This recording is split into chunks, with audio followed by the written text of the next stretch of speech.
जय जगन्नाथ सांग माने ज्योत्स्ना साहब चैनल रे आ गोटे नुआ गार्डनिंग वीडियो को आपण मानक स्वागत। आज स्थल पद्म गछर किपरि ट्रीटमेंट करिवे आपण माने से विषय रे आज ये वीडियोटी बनाउछि। तेणु वीडियो को शेष पर्यंत देखिले आपण माने सब बुझी पारिबे। देखंतु सांग माने एटा होछि स्थल पद्म गछ। ए स्थल पद्म गछरे माने बेसी पोको लागि थाए। देखन पूरा पत्रर तल भाग साइड रे पूरा पोक एमती भर्ती भर्ती होगी रही था। तापर ए फेब्रुआरी कि मार्च मसरे आर स्थल पद्मर भी टिके कटिंग करदेवे। देखो ये पुराणा नुआ डाल मोर सब बाहर पड़ा।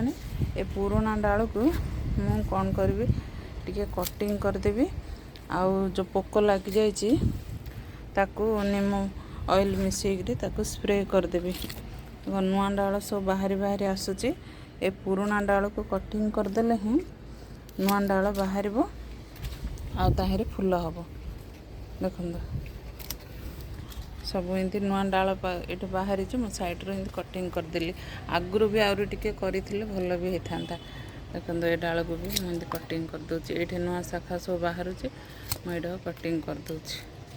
बुझले एराक सब एबे फेब्रुआरी कि मार्च मसरे यही काम मल्ली गछरे स्थल पद्मरे ए सब किछ कटिंग करदेले नुआ डाल बाहर आउ फूल मध्य कढ़ फूल रे गछ भरी हब। देखो पूरा कटिंग करदेली। तार पुराणा पत्र अधिकांश सब काटिदेली टिके टिके। बेसी हार्ड प्रूनिंग नहीं, अल्प कटिंग करदेव। नुआ डाल बाहर पड़ला ना, तेणुक मु अल्प अल्प काटिदेली। एबे जो पोक लग जाइए ताहिरे देखो नुआ डाल रे भी इमती पोक लग जाइए। देखो नुआ डाल रे स्थल पद्म रे बेसी पोक लगे। अन्य फूल गछ अपेक्षा स्थल पद्म रे जल्दी पोक कीटाणु आहिरे लग जाती।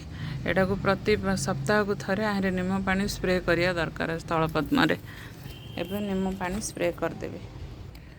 देखो मु निम पानी सब स्प्रे कर दूची। ए पत्रर एमती तल भाग को देखे करी पानी निम पानी स्प्रे करिया।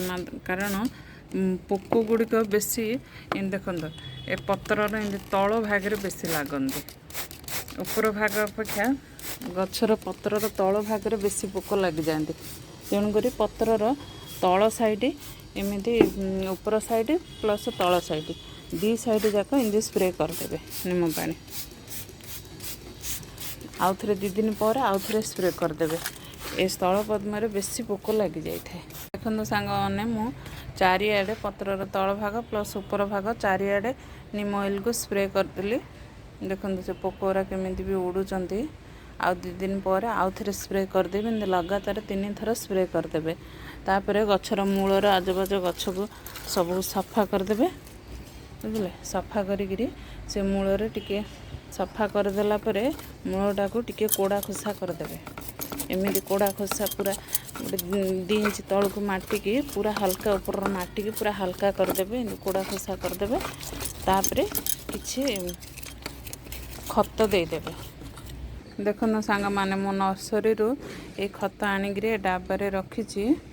नर्सरी रे आपण माने फूल गछरे देबा पे खत मागिले नर्सरी वाला दे देबे। पकेट 100 टका नाखे पड़िबा आपन को। से खत आनिग्रे एमती डाबारे मु रखि देइथिली। एति खत बे गछ मूल रे दे देबा। ए गछठू अल्प किछि दूर रे दे देबा। बुझले एटा दे देला परे तार माटी पेक कर देबा। तापर गछ मूल रे किछि पानी दे देबा। एमती खत सकाळे किंबा संध्या टाइम रे ही करिवे। एमती करदेले आम ये प्रति 15 दिन थरे एमती खत टिके टिके गछ मूल रे दे देबा। देखो फूल गढ़ अल्प दिन रे गछ भरपूर हो। Happy gardening.